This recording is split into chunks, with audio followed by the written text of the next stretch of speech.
We've tried to identify people's emotional state, as well as what their conscious values are. These can take care of many aspects of analyzing who somebody is, but a large underpinning factor of both emotions and values is the motivation they draw from them. All of this simply comes down to understanding the way people think and behave by understanding the values that cause them to think and behave that way. Most human beings want only a handful of things, although we might all differ a little in how we rank and weight these different needs. If you can zoom in and really grasp a person's true motivations, you can understand them so much better, perhaps even to the point of being able to predict how they might act in the future. Using this psychological approach gives you the opportunity to get into the perspective of other people, finding clarity on exactly what they gain by thinking and behaving as they do. With this knowledge, your interactions with people are instantly enriched. Again, these intertwine neatly with emotions and values because they are often seeking the same ends. It's just another perspective on why someone will act in the way they do and what we can understand of them from that. Pleasure or pain? Out of all the speculations about the sources of motivation, none is more famous than the pleasure principle. The reason it's so renowned is because it's also the easiest to understand. The pleasure principle was first raised in public consciousness by the father of psychoanalysis, Sigmund Freud, though researchers as far back as Aristotle in ancient Greece noted how easily we could be manipulated and motivated by pleasure and pain. The pleasure principle asserts that the human mind does everything it can to seek out pleasure and avoid pain. It doesn't get simpler than that. In that simplicity, we find some of life's most universal and predictable motivators.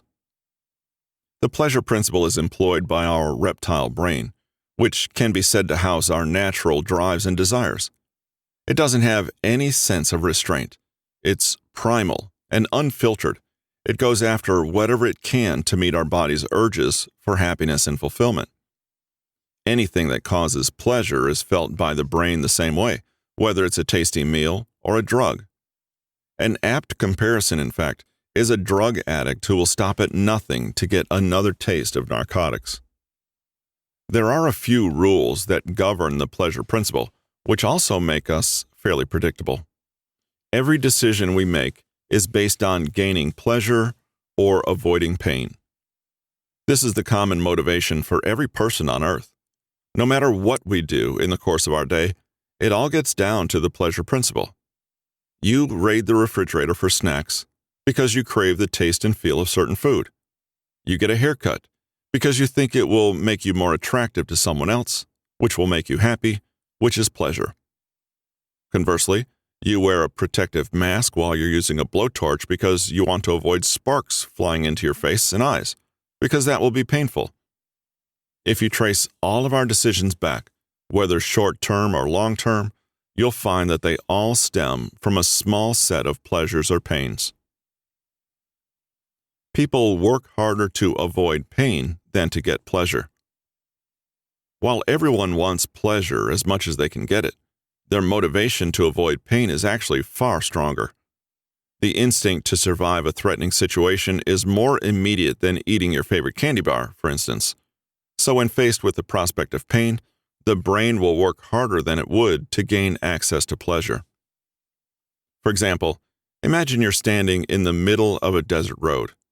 In front of you is a treasure chest filled with money and outlandishly expensive jewelry that could set you up financially for the rest of your life. But there's also an out-of-control semi careening toward it. You're probably going to make the decision to jump away from the truck rather than grab the treasure chest because your instinct to avoid pain, in this case certain death, outweighed your desire to gain pleasure. If you've hit rock bottom and faced a massive amount of pain or displeasure, then you simply must start acting to avoid that in the future. A wounded animal is more motivated than a slightly uncomfortable one. Our perceptions of pleasure and pain are more powerful drivers than the actual things. When our brain is judging between what will be a pleasant or painful experience, It's working from scenarios that we think could result if we took a course of action. In other words, our perceptions of pleasure and pain are really what's driving the cart, and sometimes those perceptions can be flawed.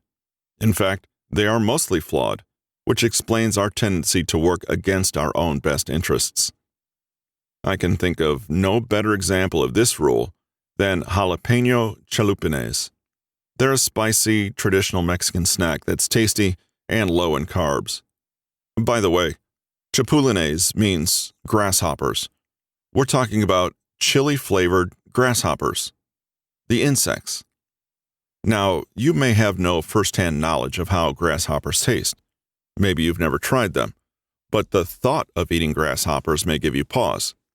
You imagine they'll be repellent to the tongue. You imagine if you take a bite of a grasshopper, you'll get grossed out.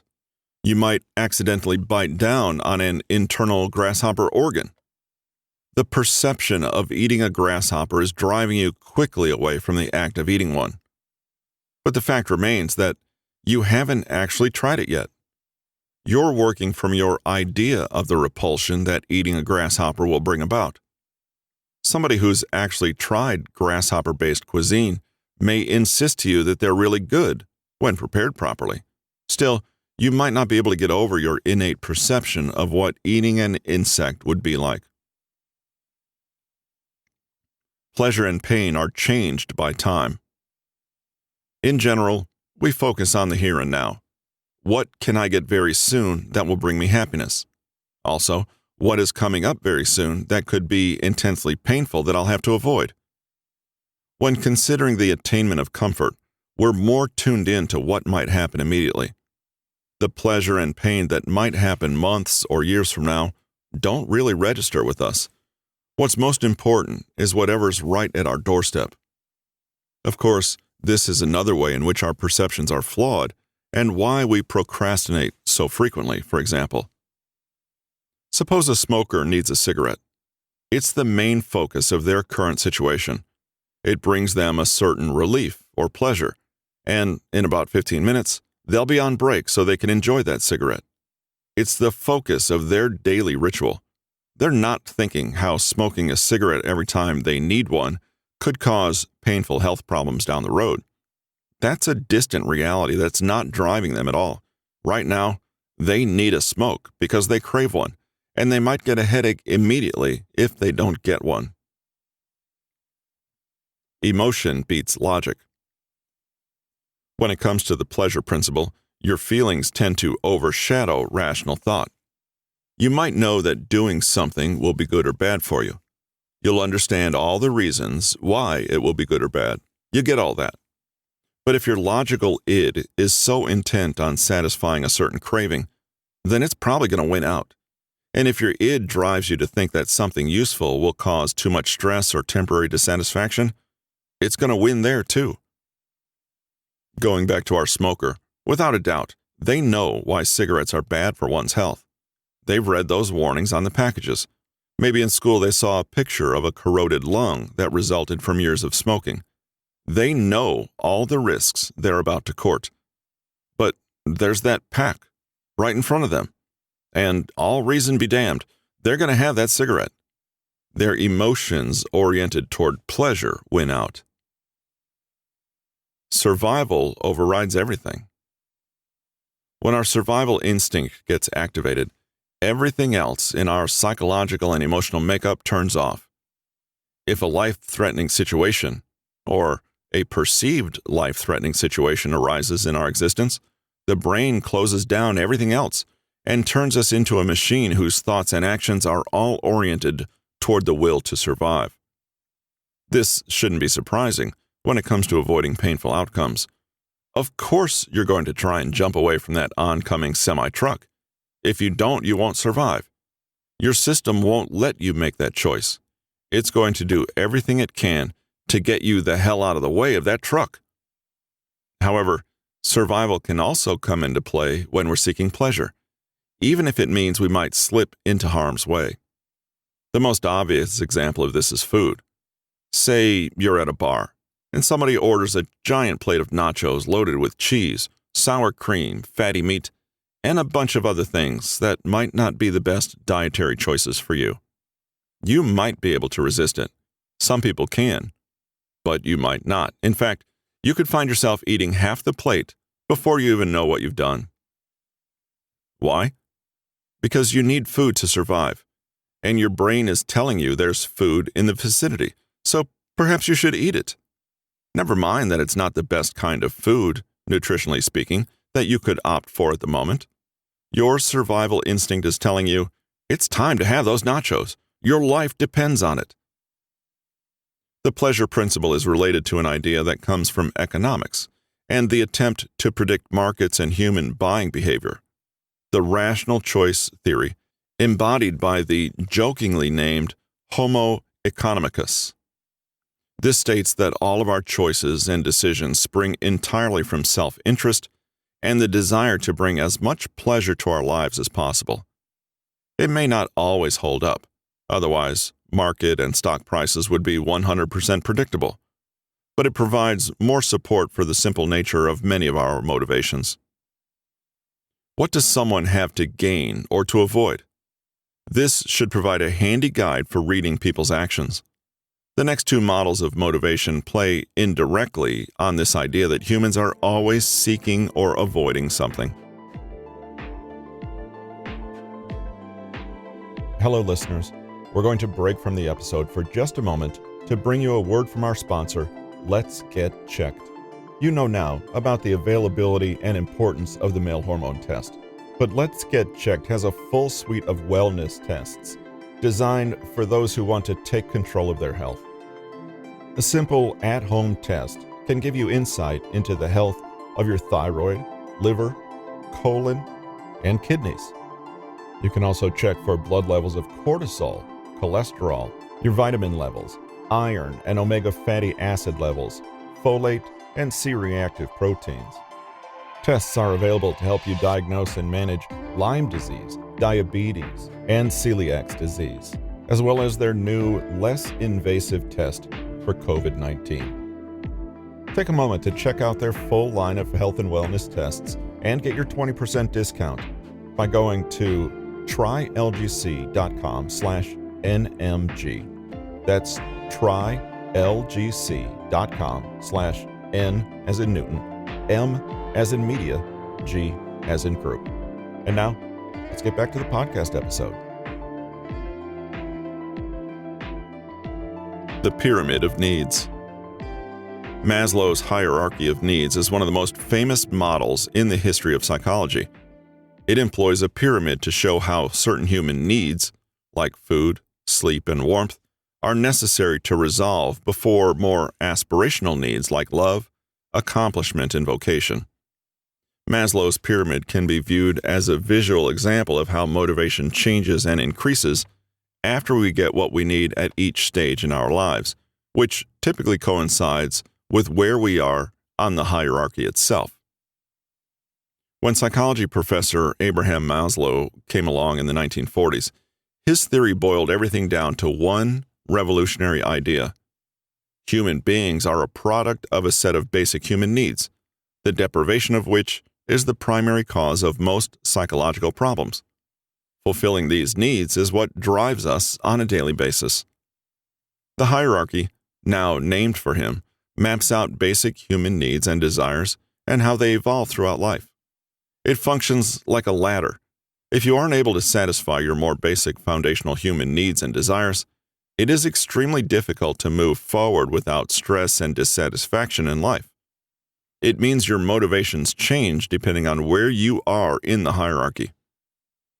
To illustrate, let's take a look at how our needs and associated motivations change from infancy to adulthood. As infants, we don't feel any need for a career or life satisfaction. We simply need to rest, be fed, and have shelter over our heads. Feeding and survival are our only real needs and desires, as parents of newborns will tell you. As we grow from infants into teenagers, simply staying alive and healthy doesn't bring satisfaction. We hunger for interpersonal relationships and friendships. What drives us is to find a feeling of belonging and community. Then, As we mature into young adults, simply having a great group of friends is no longer enough to satisfy us. It feels empty, actually, without an overall sense of purpose. If, as young adults, we are fortunate enough to be able to provide financial security and stability for ourselves and our families, then our desires and needs can turn outward rather than inward. It's the same reason that people like Warren Buffett and Bill Gates start participating in philanthropy to make as big an impact as they can on the world. The stages of Maslow's hierarchy of needs determine exactly what you're motivated by, depending on where you are in the hierarchy. The first stage is physiological fulfillment. This is easily seen in the daily life of an infant. All that matters to them is that their basic needs for survival are met, i.e., food, water, and shelter. Without security in these aspects, it's difficult for anyone to focus on satisfaction in anything else. It would actually be harmful to them to seek other forms of satisfaction. So this is the baseline level of fulfillment that must first be met. The second stage is safety. If someone's belly is full, they have clothes on their back, and they have a roof over their head, they need to find a way to ensure that those things keep on coming. They need to have a secure source of income or resources to increase the certainty and longevity of their safety. The first two stages are designed to ensure overall survival. Unfortunately, many people never make it out of these first two stages due to unfortunate circumstances, and you can plainly see why they aren't concerned with fulfilling their potential. The third stage is love and belonging. Now that your survival is ensured, you'll find that it is relatively empty without sharing it with people that you care about. Humans are social creatures, and case studies have shown that living in isolation will literally cause insanity and mental instability, no matter how well-fed or secure you are. This includes relationships with your friends and family, and socializing enough so you don't feel that you're failing in your social life. Of course, this stage is a major sticking point for many people. They are unable to be fulfilled or focus on higher desires because they lack the relationships that create a healthy lifestyle. Isn't it easy to imagine someone who's stuck at a low level of happiness because they don't have any friends? The fourth stage is self-esteem. You can have relationships, but are they healthy ones that make you feel confident and supported? This stage is all about how your interactions with others impact your relationship with yourself. This is a very interesting level of maturity in terms of needs because it boils down to self-acceptance. You know you have a healthy level of self-esteem when you can accept yourself, even if you're misunderstood or outright disliked by others. For you to get to this stage and have a healthy level of self-esteem, you have to have accumulated certain achievements or earned the respect of others. There's a strong interplay between how you get along with others and help others and how you feel about yourself. The final stage is self-actualization. The highest level of Maslow's hierarchy is self-actualization. This is when you're able to live for something higher than yourself and your needs. You feel that you need to connect with principles that require you to step beyond what is convenient and what is comfortable. This is the plane of morality, creativity, spontaneity, lack of prejudice, and acceptance of reality. Self-actualization is placed at the top of the pyramid because this is the highest and last need people have. All the lower levels have to be met first before a person can reach this last level.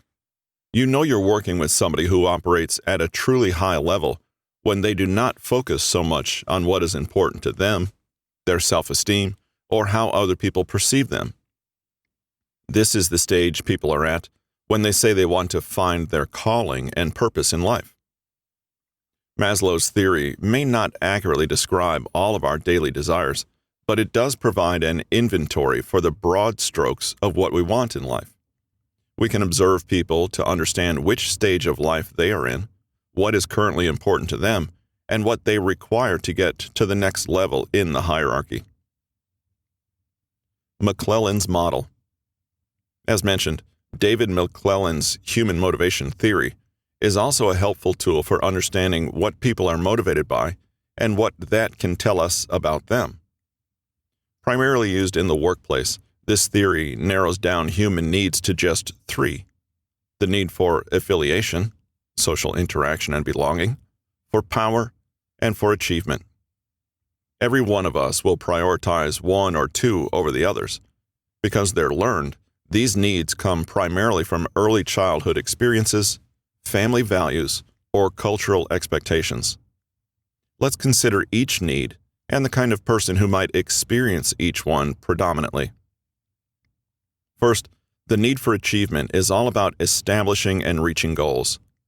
A person motivated by achievement lives for the moment when they can succeed at a challenging task. This is the guy in the office who has no problem taking carefully considered risks. In fact, he may even seem to relish the excitement of a good test of his abilities. Such a person will prefer working alone, just them and their goal off in the distance, and they need regular feedback from others to motivate them as they progress on their missions. Imagine the person who loves running grueling marathons just to convince themselves they can. This motivation is behind many artists or entrepreneurs, explorers, inventors, business people, and those who love a game of dare. Those who are motivated by affiliation will act and think completely differently.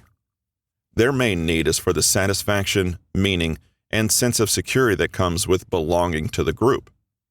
Unlike those motivated by achievement for its own sake, these people understand and like collaboration and group work.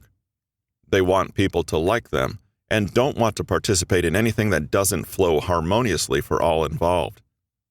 Though they shy away from risk and competition, such a person shines in more complex social situations and can be extraordinarily effective in the name of group cohesion and agreement.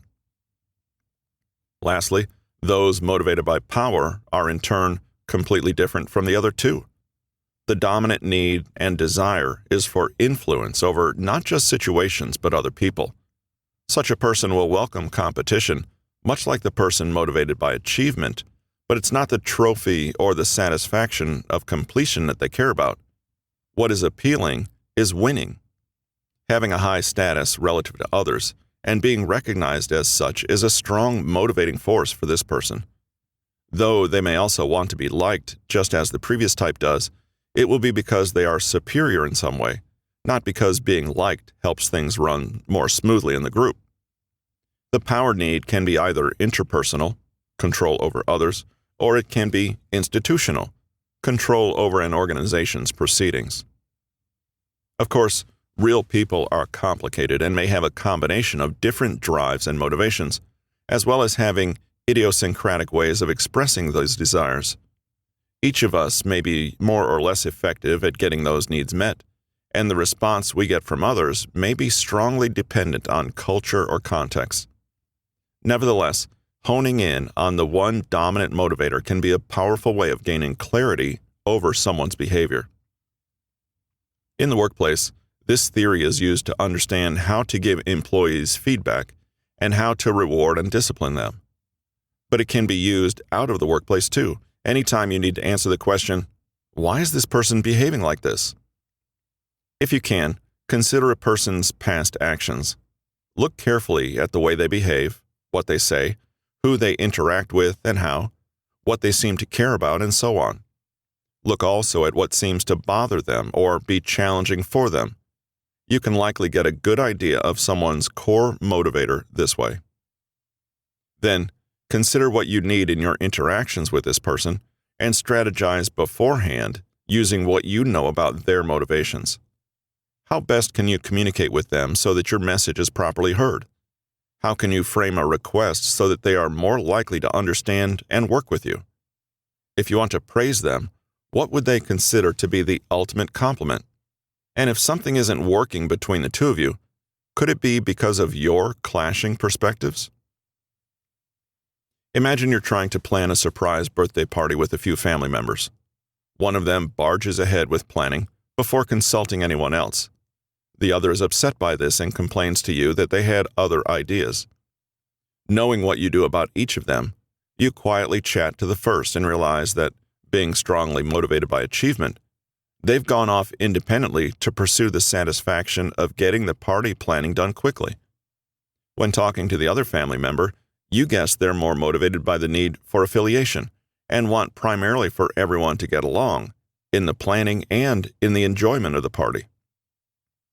Respecting both of their orientations, you decide to ask the first family member to draw up a list of tasks that need to be done and set them to work on getting the best rates for venue hire, etc.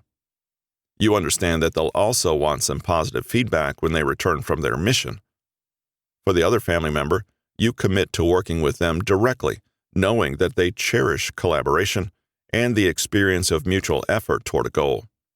You have a long chat over coffee with them and reassure them that their input is valued in the planning process, and you offer them the task of communicating with all the people invited to the party. The more you can understand where people are coming from in terms of motivation, the better you'll be able to interact with them, understand them, and even manage conflict if necessary. Ultimately, motivations are nothing more than the sophisticated shapes our pleasure-seeking or pain avoidance takes. To understand what people are doing, it's useful to understand why they're doing it.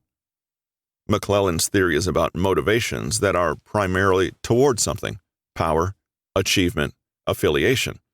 But we can also be equally motivated away from something. People act to increase certain feelings or get closer to what they value, but they also act to reduce pain or defend against what they don't value or are actively scared of. Of course, this is the pleasure principle in full glory. This has been Think Like a Psychologist: How to Analyze Emotions, Read Body Language and Behavior, Understand Motivations, and Decipher Intentions. Written by Patrick King, narrated by Russell Newton. Copyright 2019 by Patrick King. Production copyright by Patrick King. Hello listeners, this is Russell with Newton Media Group, and on behalf of myself and Patrick King, we'd like to thank you for the time you've given to the podcast and hope that you've found it useful in your daily life. We value your time, which is why our episodes begin immediately with the content, but we also highly value your opinion and would greatly appreciate if you would leave us a rating and a review in your podcast provider. Also, don't forget, if you'd like a copy of the free mini book on conversation tactics, take a moment and visit patrickkingconsulting.com to request your free copy.